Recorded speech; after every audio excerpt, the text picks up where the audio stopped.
Hi, in this video, we will walk through how to view and troubleshoot alarms using the Linux core system so you can identify and resolve issues fast.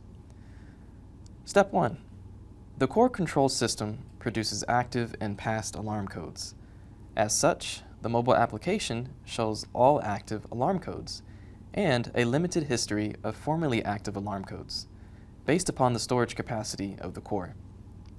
The core service app displays alarm information received from the M4 unit controller. The alarms are displayed in chronological order from most severe to least severe.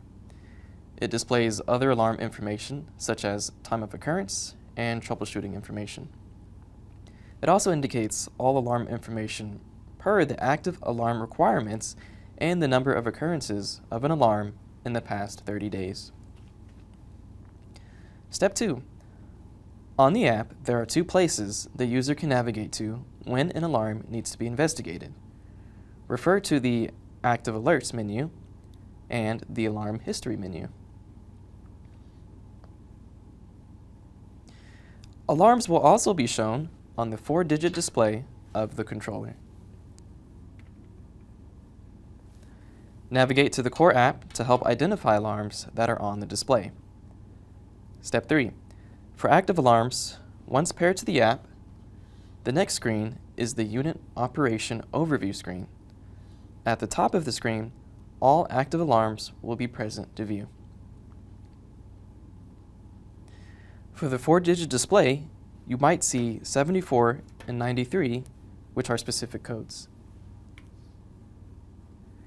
You might also see error, which means the unit is off on alarm. To get more detailed description of alarms in the app, navigate to RTU menu, then Data. Under Data, select Alarm History. Step 4. Select an alarm from Alarm History to see more details. This will show you when the alarm occurred, if it's currently active, and any related system information. Final step.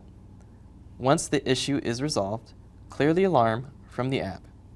Navigate to Alarm History, and then select View and Clear Alarms. This resets the system status and removes the alarm from the active list. And this concludes how to troubleshoot alarms on the Linux core controller. For more tips and in-depth training, subscribe to the Linux YouTube channel and follow us on our socials.